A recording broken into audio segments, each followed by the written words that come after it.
Estimados estudantes da STEF, estamos aqui neste vídeo para falar da profecia durante o exílio babilônico. O exílio babilônico acontece após 592, quando se dão as primeiras deportações, e depois, especialmente, a partir de 587, quando Jerusalém e o templo é completamente destruído. Antes disso, já tinha começado a profetizar Jeremias. Lembra que teve a reforma de Josias, que foi entre 620 e 609. Nesta reforma, Jeremias tinha ficado em silêncio, quem sabe num apoio tácito à reforma, apesar de que o santuário de Anatote, onde a família dele exercia o sacerdócio, havia sido completamente destruído e proibido. Quando morre Josias em 609, indo combater o faraó Necau, que ia combater por sua vez os babilônicos que estavam chegando, Jeremias percebe que a reforma era uma ficção. De fato, o povo e as autoridades religiosas e políticas não tinham incorporado a reforma de Josias. Estava só mantida pela própria ação, muitas vezes repressiva, do próprio rei. E este desastre que se segue é motivo para Jeremias, então, de certa maneira, tirar de dentro dele, né, do útero materno, de onde diz que ele foi chamado, uma indignação e uma busca de onde seria a verdadeira reforma, onde que realmente devia haver a conversão real do povo para que se voltasse totalmente para Deus. E ele chega à conclusão que é no coração. Que se as pessoas não incorporam a sua sensibilidade, a sua percepção da vida e do mundo, o sentido da fidelidade a Deus Criador, então nenhuma reforma terá sucesso. Jeremias tenta fazer isto ao tempo que o governo de Jerusalém vai indo lomba abaixo, com Sedecias, depois com Godolias, um pouco se aliando aos babilônicos, outro pouco se revoltando, até que uma revolta final faz com que Nabucodonosor avance sobre Jerusalém e destrua completamente, levando para o exílio todo o resto da elite e fazendo que uma parte das pessoas que moravam em Jerusalém se vão para o exílio no Egito, se refugiem no Egito. Então este é o mapa quando iniciamos o exílio. Temos Jeremias, um pouco na Palestina, um pouco no Egito, acompanhando quem ficou, tentando dar um sentido ao que aconteceu, as elites que foram embora, a destruição do Templo de Jerusalém e as pessoas que se refugiaram no Egito e ao futuro de Israel. Lá na Babilônia vai surgir outra pessoa, um sacerdote que foi na primeira deportação, junto com o rei Joaquim em 592, e que também esperava que passasse logo o exílio. Inclusive, era casado, foi com sua esposa, e a esposa morreu. Então, morre a esposa, o templo de Jerusalém, onde Ezequiel tinha sido sacerdote, é completamente destruído, e ele entra num estado psicológico e psiquiátrico que é difícil de ser definido, mas que já algumas pessoas tentaram definir um estado, digamos, neuroatípico. E esse estado neuroatípico o encoraja a levar a sua visão além do óbvio e tentar buscar de dentro das entranhas do imaginário do povo a força para entender o que aconteceu e para sobreviver enquanto se acreditava numa utopia da volta e da reconstrução de uma nova Jerusalém completamente libertada e transformada. Estes são os profetas desta época. Essa elite que vai para a Babilônia, que era a elite mais rica, agora tem que trabalhar para sobreviver. Não tem empregados, não tem escravos. Então, realmente, para eles, aquele exílio foi de uma tristeza enorme. A própria cidade, havia sido completamente destruída, tudo que eles guardaram, gostavam ou referenciavam como parte de sua identidade tinha desaparecido. Seus privilégios tinham ido embora. Muitos pesquisadores e arqueólogos dizem que não foi tão ruim o exílio, o cativeiro. Não foi uma escravidão no sentido que depois entendemos de uma escravidão como tortura, trabalho forçado. Foi mais viver na cidade e ser trabalhadores e trabalhadoras, muitos deles dedicando-se ao trabalho de ourives, né, de confecção de joias. E com isso irão vivendo, mas muito tristes. E assim passou uma geração inteira. O exílio levou uma geração e a volta do exílio desafou uma segunda geração, que depois veremos. Aí nessa segunda geração temos o que chamamos de segundo Isaías, que é Isaías 40 em diante, possivelmente até o capítulo 55. Então temos, durante a época do exílio, Jeremias na Palestina, Ezequiel no primeiro momento, quem sabe até contemporâneo a Jeremias, e depois, bem depois, já no final, uma outra geração, a profecia de Isaías a partir do capítulo 40, desta comunidade de jovens que, vendo a possibilidade de voltar para Jerusalém, começa a construir um processo de mobilização popular e depois, no Tito Isaías, de uma utopia de reconstrução de uma nova sociedade. Vamos ver então primeiro Jeremias. O profeta Jeremias tem uma longa atuação, então, que vai do reinado de Josias e chega até a época do exílio. Uma ideia combatida por Jeremias é que as pessoas do exílio iam voltar logo. Isto é algo que predominava entre muitas pessoas do exílio. Não, vai ser só um castigo momentâneo, vamos voltar logo. E Jeremias disse que não. Temos Jeremias no capítulo 29, a carta aos exilados. Vamos então ler esta carta, Jeremias capítulo 29, e ver o que ele diz aos exilados. Diz: vai demorar mais de uma geração. Então vocês ajudem a construir a cidade onde estão. Trabalhem. Façam isto que não faziam antes essas elites. Aprendam a construir a cidade com suas próprias mãos, a construir o bem-estar de todas as pessoas. Aprendam o que é justiça, aprendam o que é o trabalho. E assim, então, poderão estar preparadas e preparados para voltar para Jerusalém.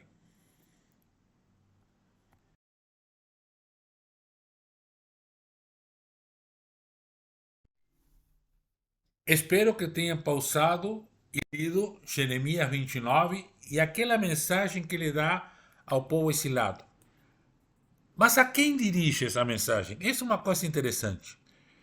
Temos a carta aos exilados. Possivelmente essa carta foi enviada aos exilados e foi lida lá nas famílias que foram exiladas na Babilônia. Mas também se dirigia ao povo que tinha ficado. Porque o povo que tinha ficado também esperava que suas lideranças voltassem para resolver os problemas. Então, no momento que Jeremias diz isto, também está passando um recado para as pessoas mais pobres que ficaram, inclusive tinha sido feito, conforme lá o último capítulo do segundo livro dos Reis, uma reforma agrária. As terras que estavam em posse destas famílias de elite tinham sido repartidas entre as pessoas pobres, mas as pessoas pobres não sabiam o que fazer, porque estavam sem liderança.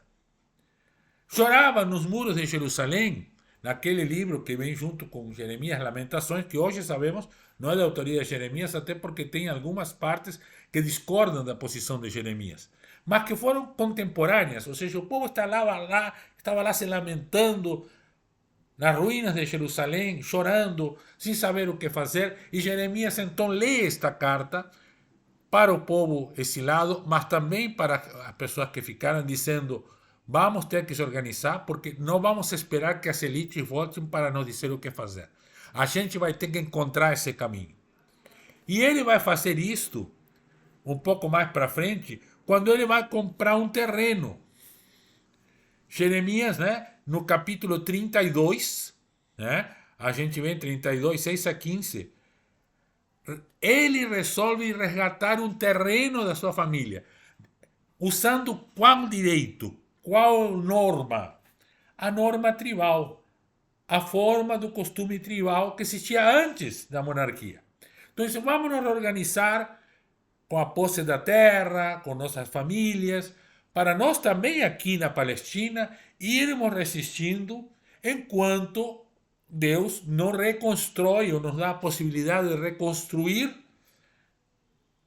Jerusalém. Mas lembremos sempre, né, Jeremias sempre dizendo que devemos nos converter no coração, que devemos nos voltar totalmente para Deus, porque só assim haverá esperança.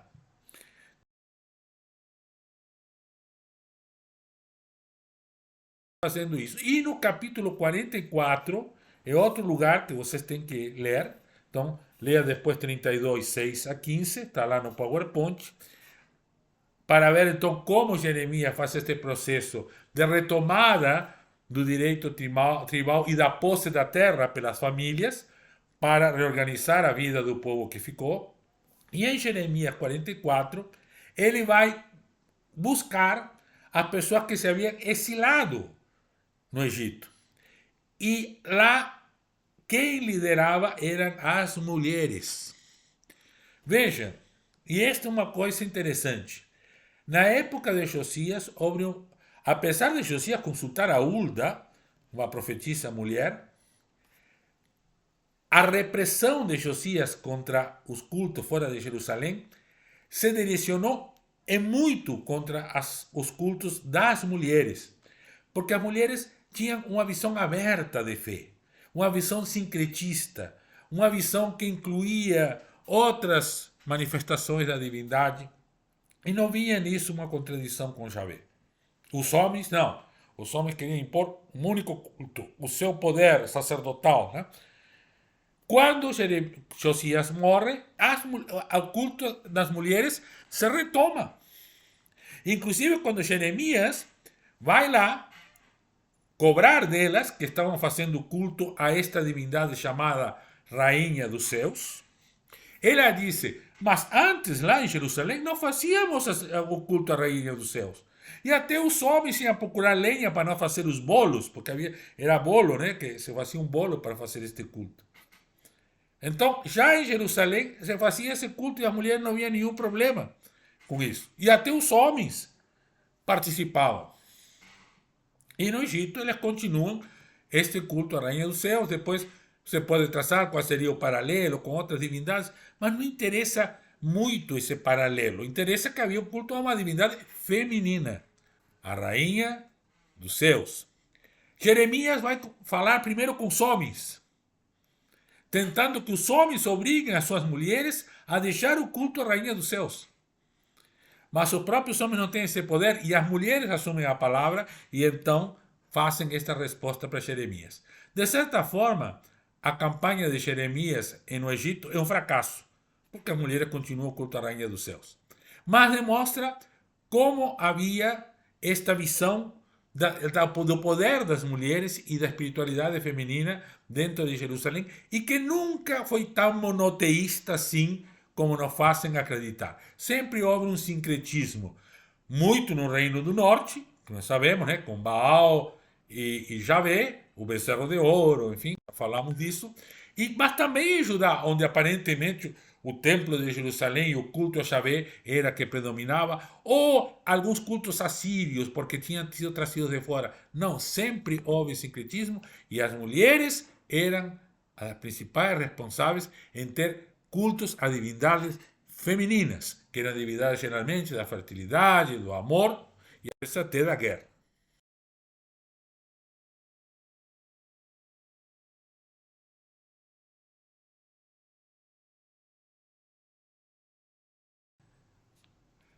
E Ezequiel, desculpe, e o profeta Ezequiel. Bom, o profeta Ezequiel, como eu falei antes, ele entra em uma profunda crise com a morte da esposa e a destruição do templo de Jerusalém. E por quê? Bom, a morte da esposa por questões afetivas, não tinha filhos, então só tinha uma a outro, e não tem mais. Então, ainda no exílio, em outro país, sem parentes, sem nada. E o templo era o lugar onde Ezequiel tinha se dedicado como sacerdote. Já não existia mais. E Ezequiel aprendeu durante todo o seu tempo sacerdotal que ele estava lá no templo, na casa de Javé, que Javé morava naquela casa, não o corpo inteiro, apenas os pés, lembra? Que o templo, o estrado dos pés de Javé, mas era o mais perto de Javé que dava para chegar. E era o único lugar onde a presença de Javé era plena na terra. Como que esse lugar foi destruído? Lembra que tinha a teologia da invulnerabilidade de Jerusalém. Agora, Jerusalém tinha sido destruído. Como explicar isto?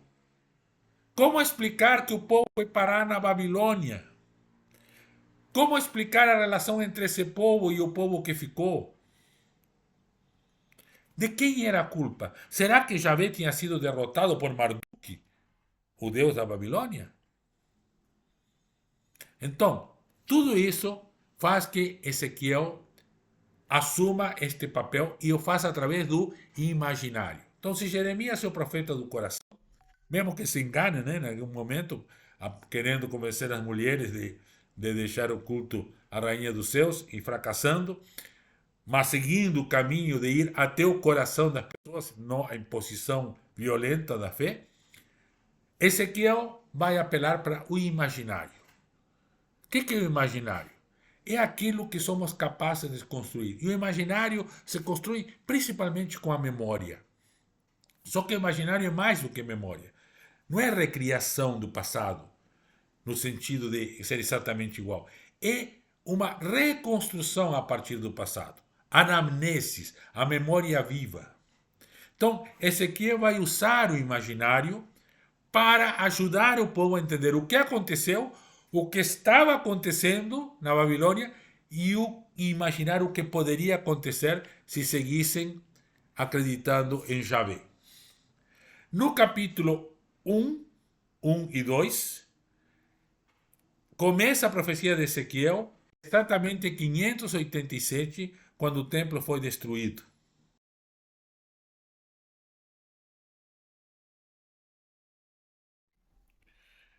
Seguimos com Ezequiel e a pergunta que o povo se fazia é: mas quem é esse que vem falar para nós? Será que realmente está completamente alterado ou realmente Deus está falando por ele? Há muitas conexões entre a profecia de Isaías histórico e Ezequiel, que depois até pode ser uma prova de que a profecia de Isaías estava presente entre os exilados, que depois será reeditada no segundo Isaías, depois do capítulo 40. Porque também Ezequiel é questionado sobre qual é a capacidade que ele tem de falar em nome de Javé, sendo que está na Babilônia e o templo foi destruído. De fato, ele é tão pecador, tão culpado, ou até mais do que muitas pessoas que foram para o exílio.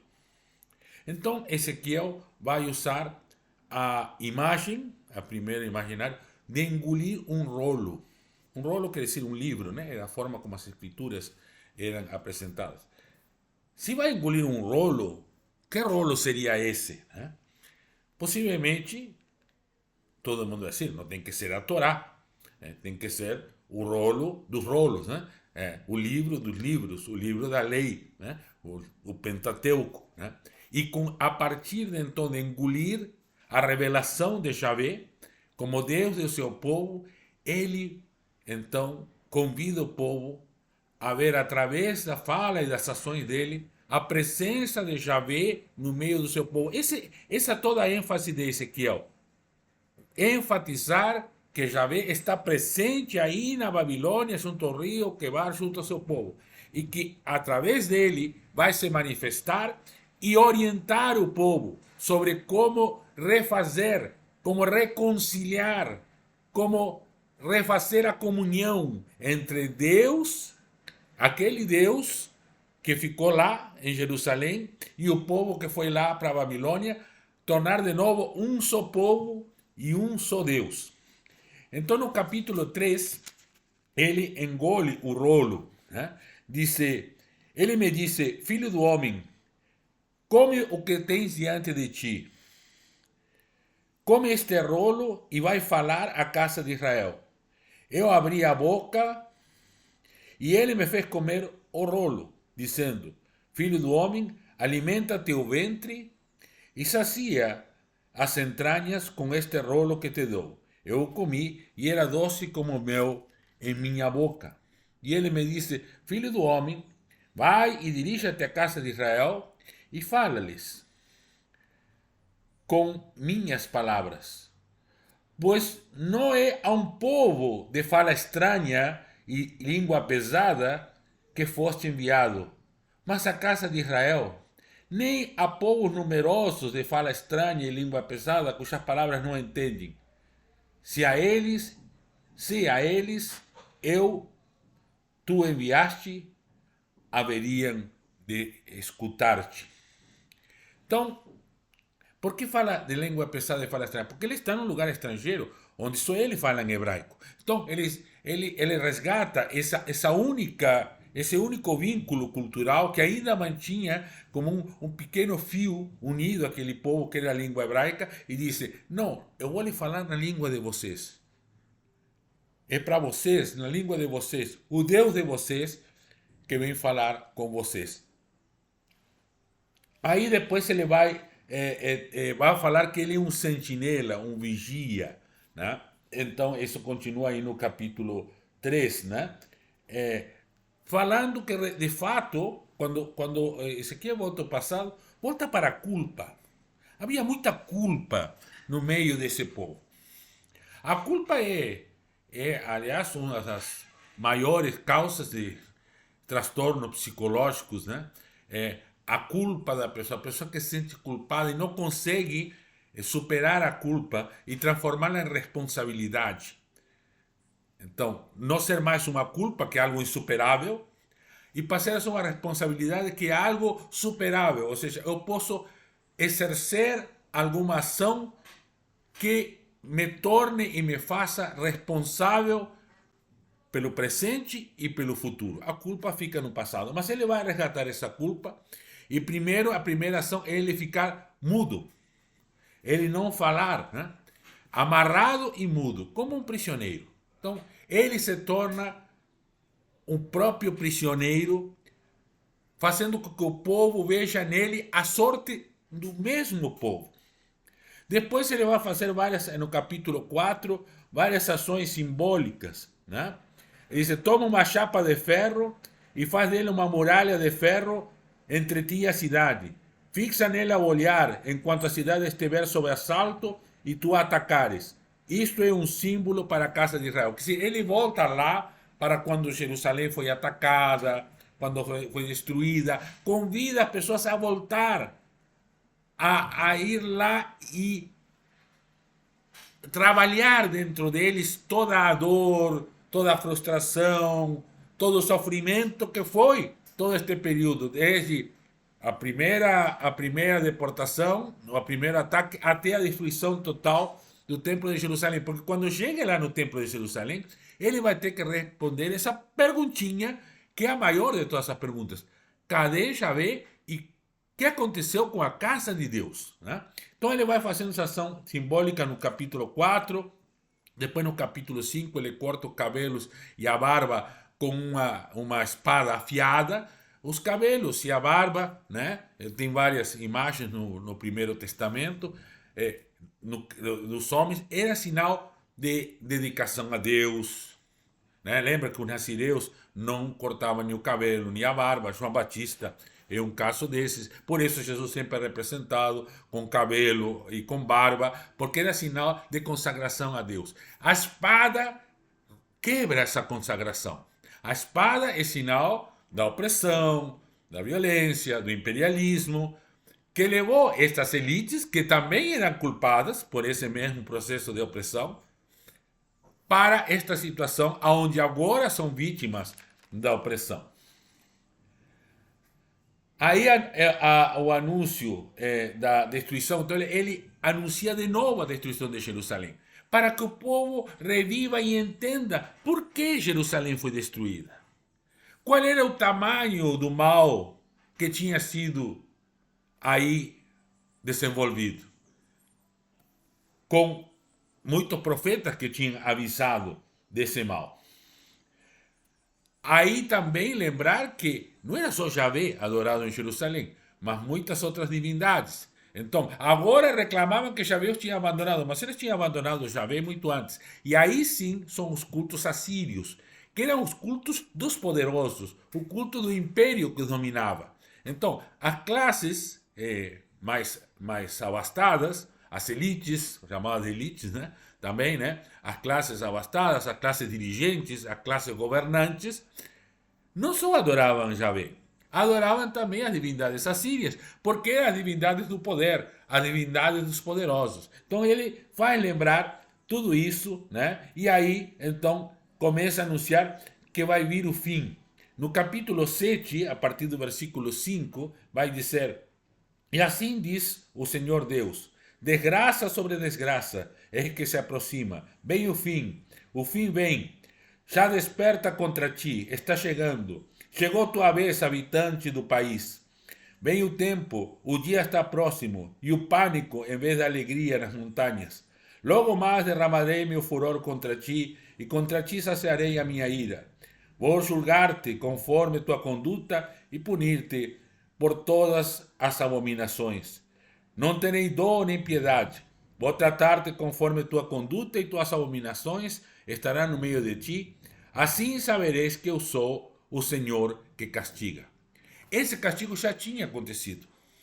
Ele não estava ameaçando ao povo exilado de ser castigado de novo, mas estava levando para trás e lembrando que já foi castigado. Então a culpa já ficou naquele castigo. Agora era o momento da reconciliação e da reconexão entre Deus e seu povo. Mas primeiro tinha que se passar lá e se trabalhar a culpa. Quem sabe algum psicanalista pode nos ajudar a entender bem melhor o trabalho de Ezequiel. Quem sabe o precursor da psicanálise, né?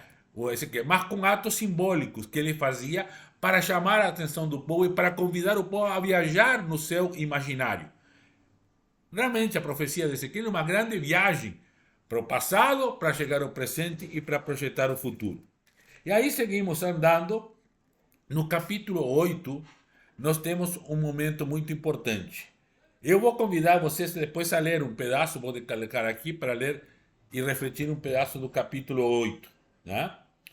Porque aí ele disse que lá, então ele olha para o templo, então primeiro vê que a cidade então tinha todas essas abominações, essa classe dominante que não estava nem aí, né, com o futuro da cidade, nem com Deus, nem com nada, estava só com eles próprios e com seu bem-estar. E aí, e o templo, então? Vocês falam tanto aí o que aconteceu com o templo, mas o que você fazia com o templo? Como vocês tratavam o templo quando estavam em Jerusalém? Né? E aí diz assim, vi um homem, né? E olhei uma figura de aspecto de homem, aí no 8.2, né? Do que parecia ser de cintura para baixo era de fogo, da cintura para cima, como se houvesse uma claridade, um cintilar de ouro brilhante. Ele estendeu algo em forma de mão, me agarrou pelos cabelos, então o Espírito me arrebatou pelos ares e me levou em êxtase a Jerusalém, até a entrada da porta interna que dá para o norte, local onde se acha a estátua rival que provoca o ciúme. E eu vi que ela estava a glória de Deus de Israel, semelhante à visão que tive na planície. Então, quer dizer, veja, eu chamo isso de linhas aéreas Javé, né? Ou seja, ele é arrebatado e levado para Jerusalém, mas não para Jerusalém do presente, não para essa Jerusalém já destruída, quando Ezequiel está pregando lá na margem do rio Quebar. Não, para Jerusalém do passado. Então, ele é levado para o passado para reviver junto com o seu auditório o que acontecia realmente em Jerusalém.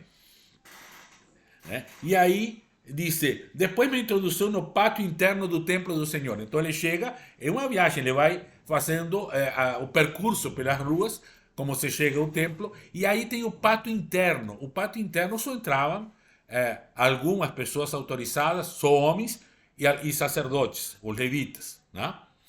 E aí então chega no pátio interno, no versículo 16, 8:16, o pátio interno do templo, entre o vestíbulo e o altar, estavam uns 25 homens de costas para a nave do templo do Senhor e as faces voltadas para o oriente. Então ele está descrevendo uma coisa que todo mundo sabia que acontecia, né? Esses homens lá, desta classe governante, dominante, que era o que podiam entrar lá, viravam de costas para o templo e olhavam para outro lado, né? E aí ele pergunta, não viste, filho do homem, parece pouco para a casa de Judá praticar abominações que aqui se praticam? Pois além de encherem o país de violência, quer dizer, estas classes que encheram o país de violência e agora estão no exílio, e provocarem sempre de novo minha ira, ainda estão metendo o ramo no próprio nariz. Da minha parte, eu também agirei com furor. Então, dizer, bom, vocês que se queixam agora, vocês fizeram isso. Vocês nem respeitavam o templo do Senhor.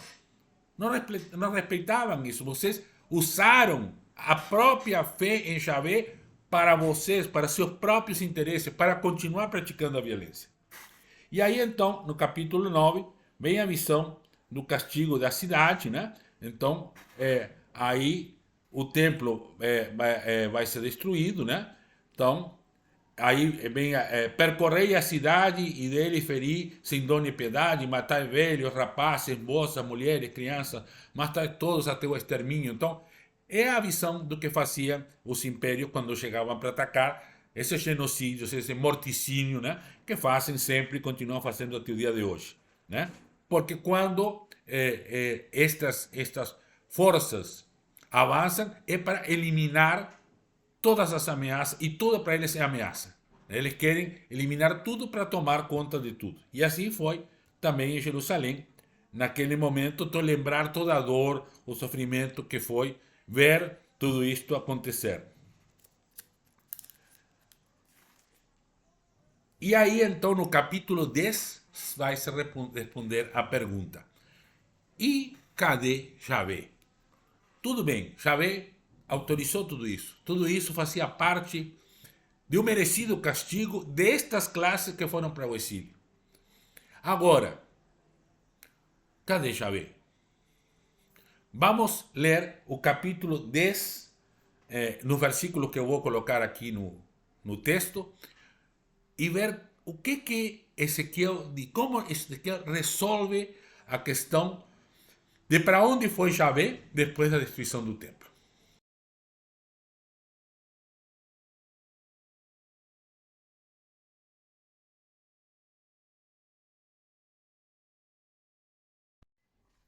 Nos seguintes capítulos, Ezequiel vai revisar toda a teologia de Israel. Aquela teologia do Deus que ficou naquele templo destruído e que já não está mais lá, criticando diversas formas dessa teologia. Mas ele tem que chegar a um ponto importante.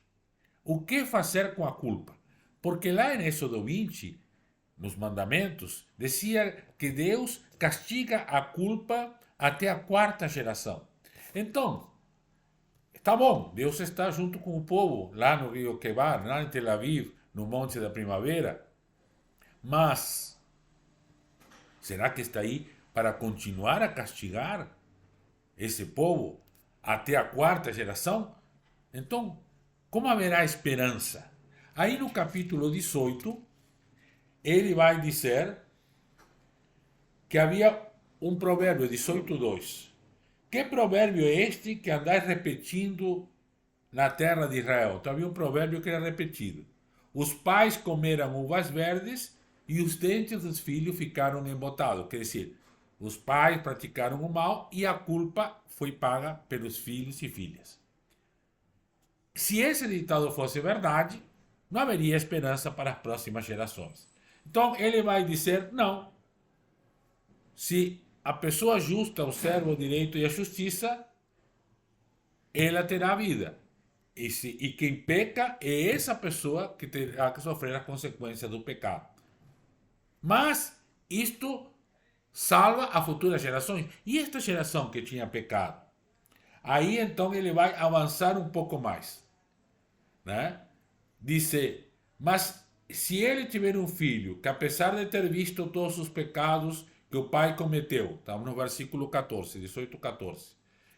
Mas se ele tiver um filho que, apesar de ver todos os pecados que o pai cometeu, não os imita, e aí então lista os pecados, o pai, por ter praticado a extorsão e o roubo, pode ter feito o que não era bom no meio de sua gente. Deve morrer por sua própria culpa. Mas o filho não. A vez de perguntar, por que o filho não paga pela culpa do pai? Aí estamos no versículo 19. É que o filho fez o que é direito e justo, guardou todas as minhas leis e as pôs em prática. Certamente viverá. Então, primeiro, cortar isso. Então, não tem por que as próximas gerações se sentir culpadas pelo que não fizeram, mas se sentir responsáveis pelo que fazem e o que farão. E os que pecaram antes, será que então não tem esperança? Aí no versículo 21 vai dizer: mas se o ímpio se arrepender de todos os pecados cometidos, guardar as minhas leis e fizer o que é direito e justo, viverá com certeza e não morrerá. Ou seja, esperança para todos. Para quem cometeu, que se arrependa e que comece agora a praticar o bem. Para quem é filho, que pratique o bem. Se todos praticarem o bem e exercerem a sua responsabilidade, então haverá vida para todas as pessoas.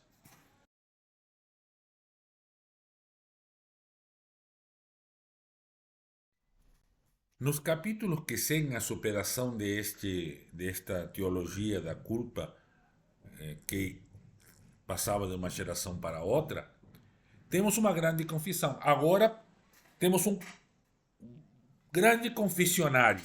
Então, à beira do rio Quebar, vira um confessionário onde agora sim podemos confessar as nossas culpas, porque o confessar as nossas culpas, como elites, como classe governante, como aqueles que promoveram a violência, podemos então iniciar um novo tempo, um tempo de reconstrução, de reconstituição da nossa esperança, da nossa identidade.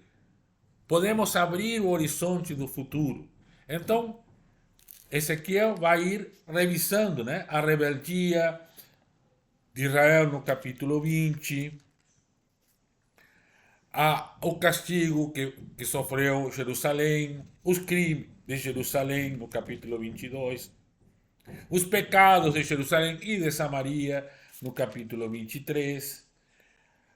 E então todo aquilo que aconteceu, então ele volta passado, vai de novo, repete aquilo que fez no começo, mas agora não mais para explicar o porquê, mas para superar, para lavar isto, para limpar, como se estivesse tomando um banho e estivesse olhando onde estavam as manchas, onde estavam as feridas, e limpando e fechando todas essas feridas. E assim vai andando, até que no capítulo 30 também vai falar contra as nações, porque sempre mantemos esta ideia, né, de que as mesmas nações opressoras que promoveram o castigo pela mão de Javé também sofrem o castigo porque também praticaram o mal, também praticaram a violência, também praticaram a justiça, mesmo que com a autorização de Deus. Esta era a visão teológica que se tinha nessa época.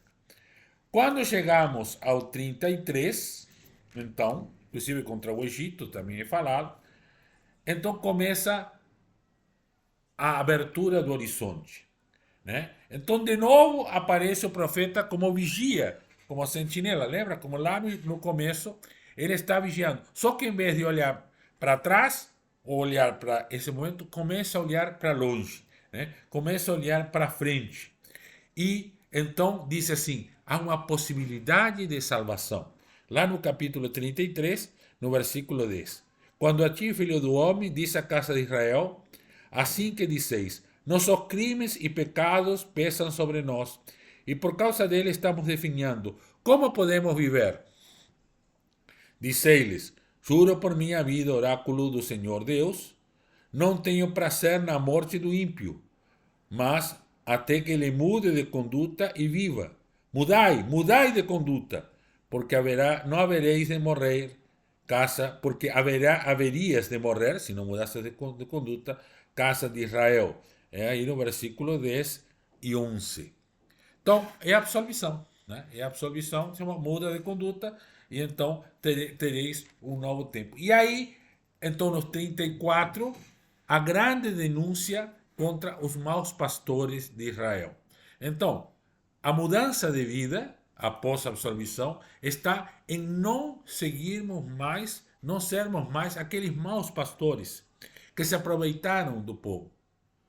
Então, de certa maneira, está pedindo a essa classe governante, dirigente que promoveu a violência, que renuncie a ser essa classe, que passe a ser apenas o povo de Deus, que não seja mais aqueles pastores que se aproveitam, né?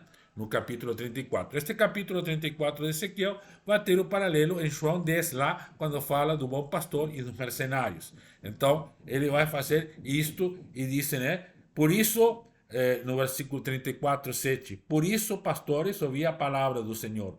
Juro por minha vida, oráculo do Senhor, uma vez que as minhas ovelhas foram entregues à pilhagem, tornando-se presa de todos os animais selvagens por falta de pastor, uma vez que meus pastores não se preocuparam com minhas ovelhas, apacentando-se a si mesmo em vez das ovelhas, por isso, pastores, ouvi a palavra do Senhor. Assim diz o Senhor Deus: eu mesmo vou enfrentar os pastores para reclamar deles as minhas ovelhas e lhes caçar o ofício de pastor. Esses pastores não mais poderão apacentar-se a si mesmos. Resgatarei da sua boca minhas ovelhas e não lhes servirão mais de alimento. Então, nunca mais vai acontecer. A ideia desta confissão, desta absolvição, não é apenas aliviar a culpa, mas criar novas relações entre as pessoas. E especialmente com essa classe que, podendo voltar a Jerusalém, podiam querer voltar a dominar e repetir aquilo que levou à situação em que se encontra.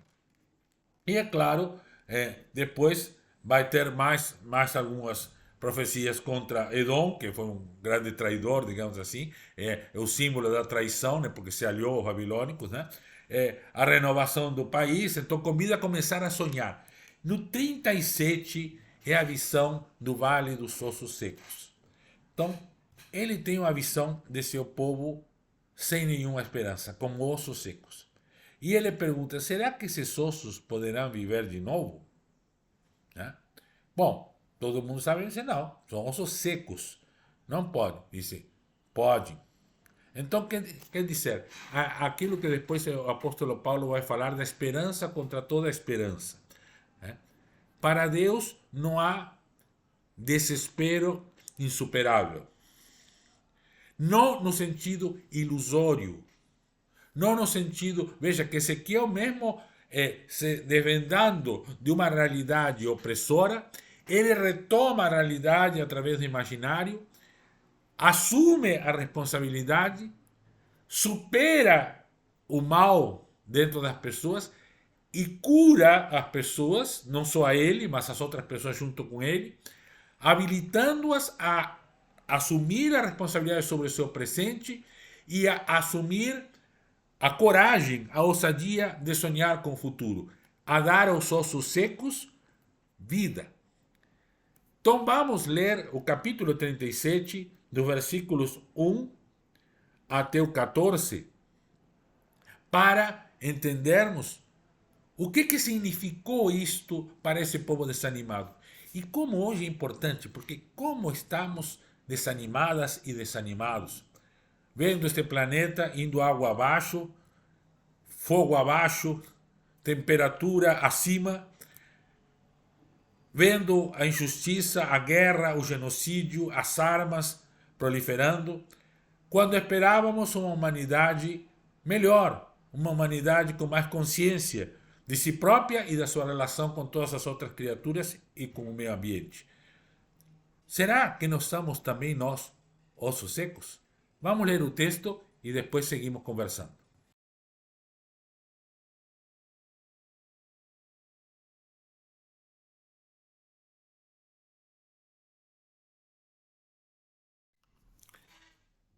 Ezequiel agora, com o povo, convidando o povo a se sentir lleno, disse, bom, agora nós vamos projetar. Não podemos ainda ir lá. Não, ainda não temos as condições de reconstruir a vida em Jerusalém. Mas podemos projetar uma nova Jerusalém, nos preparar para isto. E então no capítulo 40 começa a projeção de um templo melhor, um templo que realmente é o local onde todo o povo se encontra com Deus. E esse templo é o centro da cidade, não era assim em Jerusalém. Uma nova Jerusalém onde a presença de Javé é o centro da cidade. Com isso, Ezequiel inaugura uma coisa que até esse momento não existia, a utopia urbana. Sempre a cidade tinha sido vista como uma coisa ruim na teologia do Primeiro Testamento. Agora Ezequiel diz assim, vamos sonhar com uma nova Jerusalém. Lembra, vai chegar lá no livro do Apocalipse, uma nova Jerusalém, uma Jerusalém que seja realmente o centro de irradiação da presença de Deus, o centro de encontro de todos os povos, não só do povo de Israel, mas de todos os povos, na presença de Deus, na justiça, na paz, na vida, e o templo será o centro dessa nova cidade. Então, no capítulo 40, já temos um grande projeto de uma nova arquitetura, mas que não é a arquitetura em si, né? É uma arquitetura da construção, é uma arquitetura da consciência. Ou seja, a consciência de uma nova Jerusalém que nos motive a caminhar naquela direção, naquele horizonte, naquele rumo, para então com Deus construirmos novas relações. E aí ele então vai fazer todo um projeto novo dessa Jerusalém, né? Como serão as pessoas, como serão as relações, a reconstrução de um Israel completo com as 12 tribos, de novo, porque quando se sonha tem que sonhar com tudo, com o máximo. Não se pode sonhar pouco ou sonhar pequeno. Tem que se sonhar grande. O que vai realizar não interessa, interessa que estamos caminhando. Lembra aquela frase do Galeano, né? Que diz, para que serve o horizonte? O horizonte não serve para chegar lá, porque nunca chegamos. O horizonte serve para caminhar. Então, se a gente tem um sonho grande, se une e caminha na construção desse sonho. Vamos chegar, serão as próximas gerações que chegarão, não interessa, é importante que vamos caminhando para lá. Então, eu vou encerrar esta aula com a leitura de uma parte desse sonho da cidade. Né? E vou ler sobre as cozinhas do templo. Está no capítulo 46, versículo 19 em diante, até o final do capítulo. Ele me levou para a entrada que está ao lado da porta, em direção às salas do santuário, voltadas para o norte, reservadas aos sacerdotes. Ali no fundo, ao lado oeste, havia uma dependência. Ele me disse: esse é o lugar onde os sacerdotes assam carne de sacrifício, de reparação e do sacrifício pelo pecado, cozem a oblação de farinha. Deste modo, não precisam levá-las para fora, ao pátio externo, para se tornarem consagrado o povo. Levou-me então ao pátio externo e me fez passar junto aos 4 ângulos do pátio e vi que em cada havia um pátio. Nos 4 ângulos do pátio havia pequenos pátios, de 20 metros de comprimento e 15 de largura, todos os 4 do mesmo tamanho. Havia um muro em torno cercando os 4 pequenos pátios, e fornos construídos ao pé desses muros. E ele me disse: estas são as cozinhas onde servem no templo, assam os sacrifícios do povo. Então, um templo para o povo, para cozinhar para o povo, para repartir a comida entre o povo. Né? Nós temos os nossos templos, as nossas mesas, a mesa da Eucaristia, a mesa onde Jesus se reparte uma refeição que tem que ser para todo o povo, não pode ficar fechada lá dentro de um templo ou dentro de uma comunidade porque a mesa eucarística é a mesa para todos. De certa maneira, todo esse sonho de Ezequiel, como todos os outros sonhos dos profetas, vão ser abraçados por Jesus em todos os gestos. E estamos agora tentando realizar aquilo que aquele profeta, meio louco, fez junto ao povo completamente sem esperança, lá na beira do rio Quebar.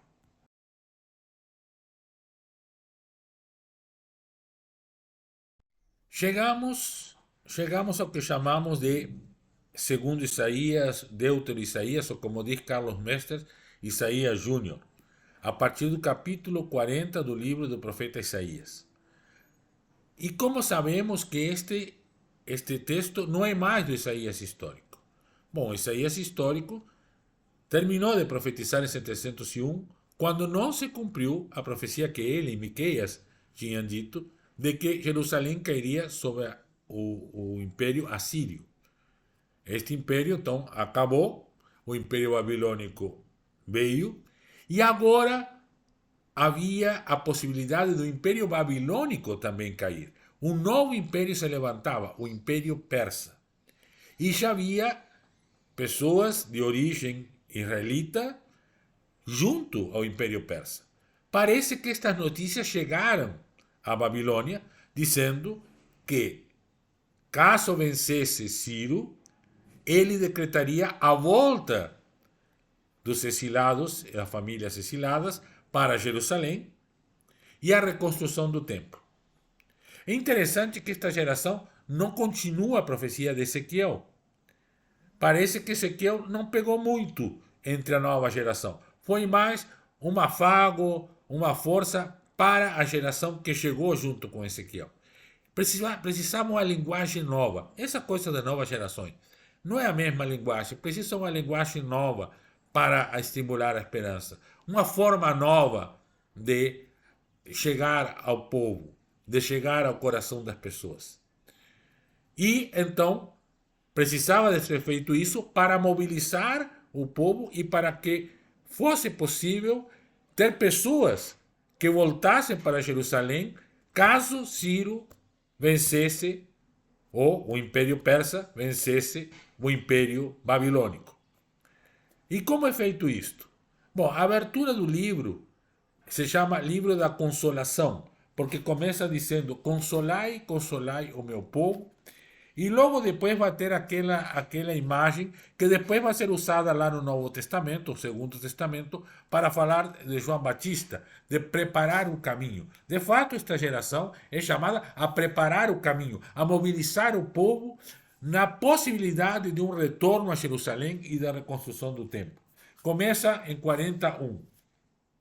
Consolai, consolai o meu povo, diz vosso Senhor, falai ao coração de Jerusalém, e lhe gritai: terminou o tempo do seu serviço. Foi saldado o débito da sua culpa. Ela recebeu da mão do Senhor o dobro de todos os seus pecados. Uma voz clama: abri no deserto um caminho para o Senhor, nivelai na estepe uma estrada para nosso Deus. Todo vale será aterrado, todo monte e colina sejam abaixados, o terreno acidental não se torne planície, e as escarpas se transformem em amplo vale. Então a glória do Senhor se manifestará, toda criatura humana verá. Foi a boca do Senhor que falou.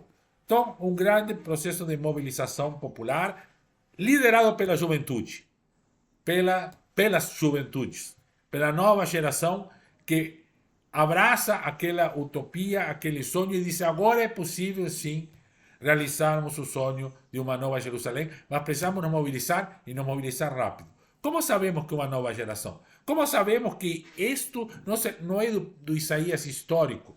Porque no capítulo 45, então agora vamos ver o capítulo 45, tá? Vai dizer algo que só podia ser dito nesta época. Diz assim, 45:1. Assim fala o Senhor a propósito do seu ungido, do seu Messias, Ciro. Tomei-lhe a mão direita para submeter as nações em sua presença e desarmar completamente os reis, para abrir diante dele as portas e os portões não estejam fechados. Eu mesmo caminharei diante dele e aplanarei o terreno montanhoso. Farei pedaço as portas de bronze e arrebentarei as trancas de ferro. Eu lhe darei tesouros secretos e as riquezas dos esconderijos, para que saibas que eu sou o Senhor, que te chamou por teu nome, o Deus de Israel. Em atenção ao meu servo Jacó e ao meu eleito Israel, eu te chamei pelo teu nome e te dei um sobrenome honroso, embora não me conheces. Eu sou o Senhor, não há outro. Fora de mim não existe Deus. Eu te pus o cinturão, embora que não me conhecesses, para que fosses sabido do Oriente até o Ocidente, que fora de mim não há outro. Eu sou o Senhor e não há outro. Então, aqui se diz que Ciro então é visto por essa nova geração como a mão de Deus que vai destronar aquele império e vai permitir a realização da utopia. E aí a forma é com a música. Lembram que durante a resistência à ditadura, como era a importância a MPB, a música, né? Até hoje cantamos, caminhando e cantando e seguindo a canção, né? Até hoje um hino de muitas e muitas gerações, né? Que nos anima na mobilização, na caminhada, e muitos outros cantos e hinos da igreja, das comunidades eclesiais de base, que nos animam, e outros que vão surgindo durante a caminhada.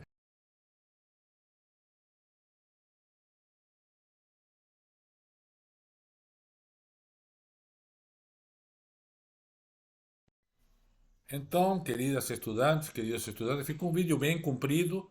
Não chegamos em Trito Isaías, que alguns colocam nesta mesma época. Depois vamos ver Trito Isaías na questão do pós-exílio, que eu prefiro tratá-lo nesse outro lugar. Podemos até fazer outro vídeo sobre isso mais adiante. Espero que aproveitem este vídeo e não esqueçam de colocar, pode ser a resposta a algumas das perguntas que estão durante o vídeo ou algum outro comentário lá no Moodle, né, para a gente constatar a sua presença nesta aula.